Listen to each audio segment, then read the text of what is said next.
Welcome to our comprehensive training on site safety and health plan procedures as per HAZWOPER standards.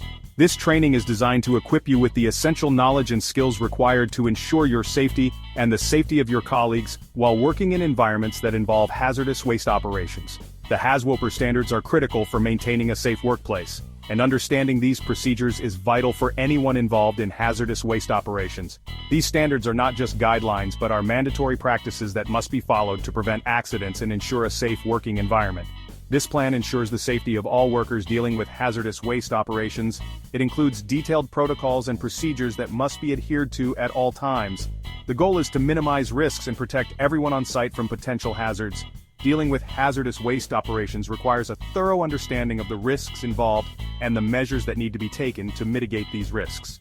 This includes proper handling, storage, and disposal of hazardous materials to prevent any adverse effects on health and the environment. The Site Safety and Health Plan, SSHP, includes critical components such as a comprehensive site description, identification of potential hazards, and detailed safety procedures. Each component is designed to address specific aspects of site safety and ensure that all potential risks are managed effectively. Site description and potential hazards. This involves a thorough survey of the site to identify any potential hazards that may be present. It is essential to understand the nature of these hazards to implement appropriate safety measures. Responsibilities of on-site personnel. Each member of the team has specific responsibilities to ensure site safety. This includes following safety protocols, using personal protective equipment, PPE, and reporting any unsafe conditions to the site safety officer. Training requirements and emergency response procedures. Regular training sessions are essential to keep all personnel updated on the latest safety procedures and emergency response protocols. These sessions help ensure that everyone knows what to do in case of an emergency. Decontamination protocols and site control measures. Proper decontamination procedures are crucial to prevent the spread of hazardous materials. This includes cleaning equipment and ensuring that all personnel follow decontamination protocols before leaving the site. When working at hazardous sites, follow these procedures. It is essential to adhere to all safety procedures to minimize risks. This includes establishing control zones, using appropriate PPE, and following decontamination protocols. First, establish exclusion, contamination reduction, and support zones. These zones help control the spread of hazardous materials and ensure that only authorized personnel have access to certain areas.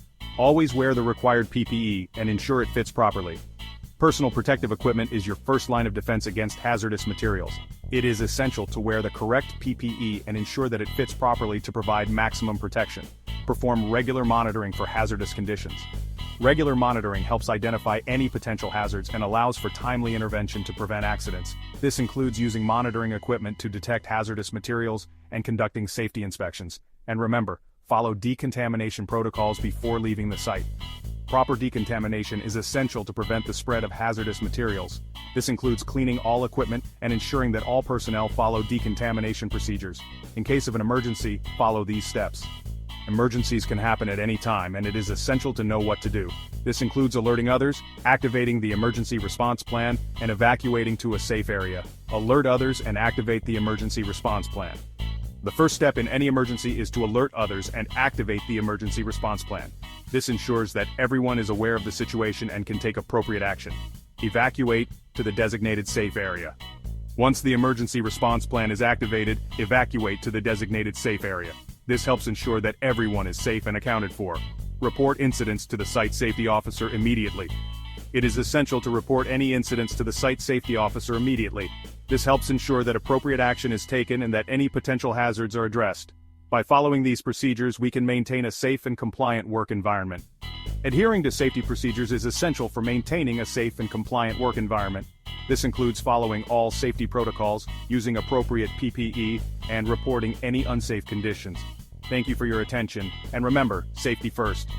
Your safety and the safety of your colleagues depend on following these procedures. Thank you for your attention, and always prioritize safety in everything you do.